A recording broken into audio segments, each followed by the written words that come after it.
I was looking over our Magalang Gazette, more or less the same, some names missing, but the spirit of the Rotary Club of Dolores is still alive in our Magalang Gazette.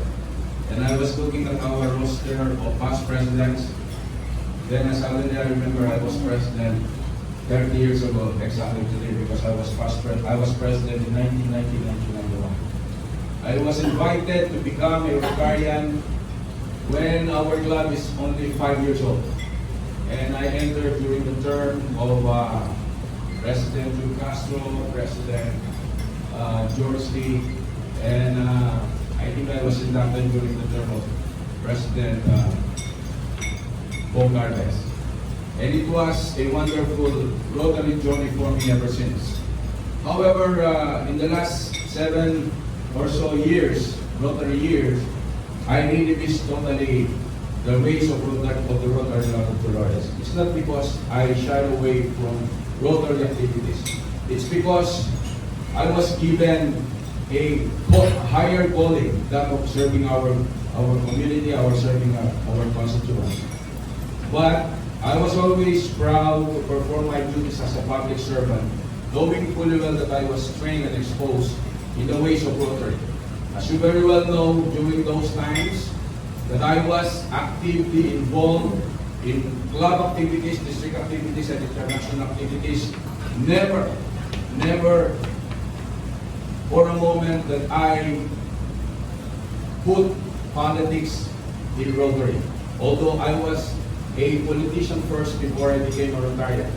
But the truth of the matter is, I put Rotary into politics. That has been my guide ever since. That is why I have enjoyed the mandate of the 3rd District of Pampanga as being elected several times as board member, and I will be finishing my term in 2022. I was asked and requested by President Alex to come over and serve two talks, maybe about politics. But I'd rather choose to share with you the public service that we have been doing for the last several years. As you very well know, there is no time in the history of the world, of our country, of our province, of our community, na talagang napakahirap ng crisis at challenge na hinaharap natin. But we have a good leader in Governor Dennis Pineda. We have a good leader in the person of Vice Governor Nanay. That is why they are focused, sharply, and dedicated, and determined to lead Pampanga overcome this present crisis. Ano bang ginawa natin for the last 11 years or almost 1 year na? When the pandemic reached our country, we were forced to go on community lockdown in March. And from then on, ang focus po natin largely how to combat the pandemic. And we are very proud to say that Pampanga is one of the best performing province, not only in the entire region but in the entire country. Napakarami po nating mga programa na ginawa para mabigyan ng ayuda ng ating mga kababayan, mabigyan ng tulong ang mga affected communities and sectors of our society. Nagputap tayo ng sarili nating mga facilities, nag-procure tayo ng sarili nating mga equipments, medical and otherwise. And then we are very proud of one of the best practices that was lauded by no less than the national government, yung Balik Pilipinas program natin, wherein OFWs and returning Filipinos, especially those from Pampanga, they are given special attention, special treatment upon their arrival in our international airport. They are given quarantine facilities, treated very well, free of charge.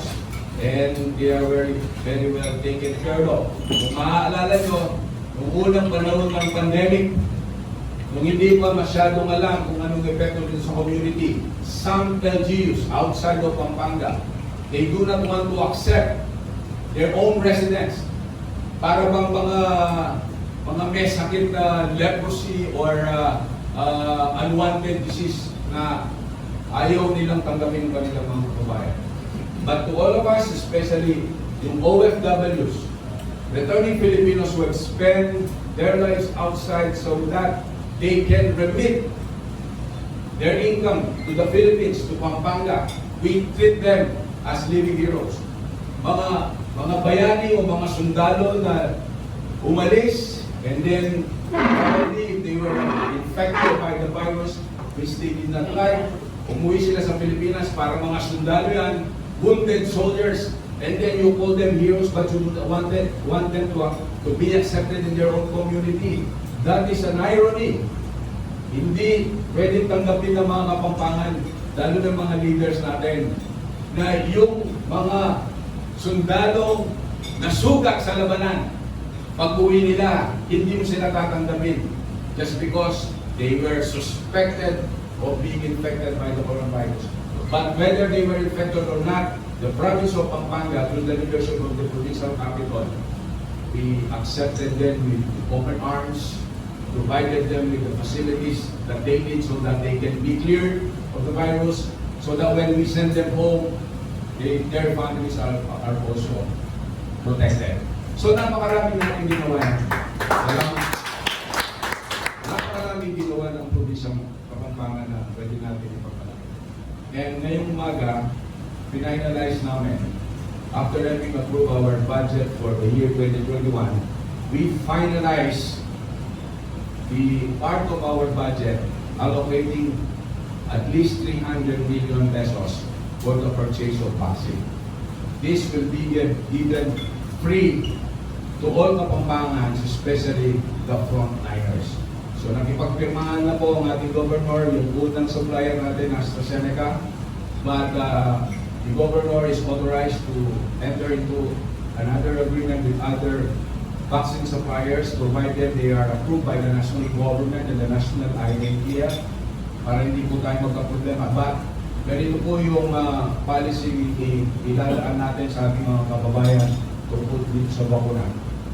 All medical frontliners, whether they are active in the hospitals or medical facilities, yung ating mga nagtatrabaho sa community, mga bantay bayan, barangay health workers, barangay officials, those who are working in government institutions, lahat po ng mga frontliners natin, priority sila sa mga unang batch ng bakunang darating.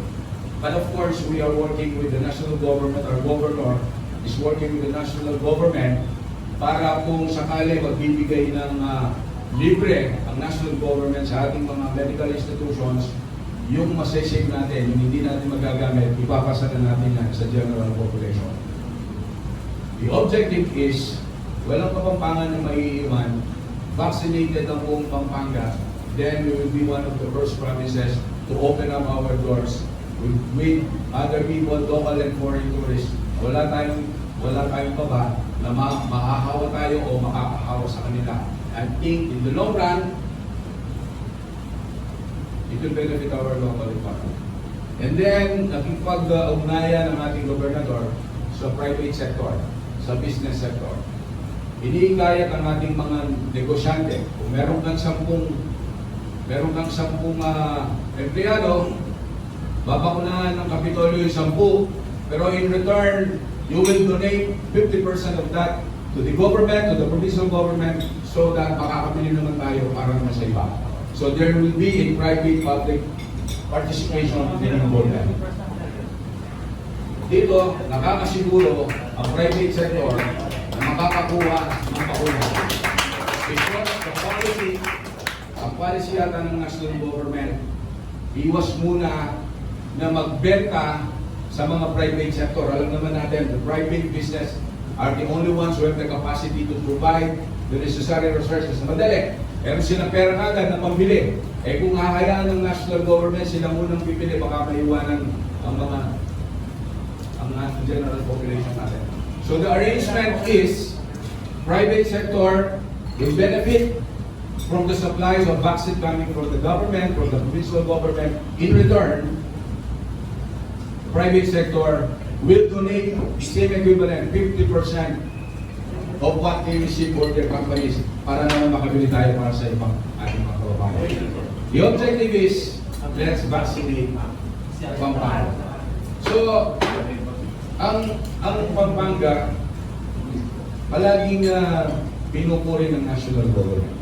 So, hindi lamang dito sa ating COVID-19 prevention campaign, dahil sa ginagawang maganda ng ating provincial government, binibigyan tayo ng maraming excess funds from the national budget. Like for example, last December, the Department of Labor and Employment gave extra 100 million for the Tupad program. Yung Tupad program, tulong para sa mga disadvantaged workers natin, yung mga informal employees na kung saan hindi regular ang income nila. So binigyan tayo ng 100 million ng national government through the Department of Labor and Employment, which gave out around 4,200 for attending work. Ang nakinabang, hindi bababa ng 20,000 Kapampangan disadvantaged employees. Yun ang isa sa mga premyo ng ating national government sa ginagawa ng Pampanga.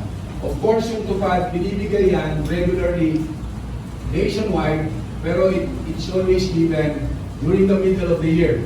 But the budget that was given to us last December, ito yung mga sobrang pondo na kung hindi gagamitin ng department, babalik lamang yan sa National Treasury. So, imbes na ibalik sa National Treasury, ang ginawa ng dole, premyo ng Pampanga, bibigyan namin kayo ng extra 100 million. So, nakinabang at least 20,000 Kapampangan na kahit pa paano, magagamit nila yung natanggap nilang pera kahit konti lang, pambili ng pagkain, pambili ng damit, iikot po ang local economy natin. That is why, despite of the pandemic, despite of its effect in the global economy, the national economy, ang Pampanga, isa pa rin sa pinakamababang inflation rate dito sa buong Pilipinas dahil nga maganda pa rin ang takbo ng local economy natin, thanks a lot to the private sector and the business sector for cooperating with the national and the local government. So yun po ang pwede kong i-share sa inyo tonight. Na-mention ni Past President Julie when he introduced me that I will be giving a short talk.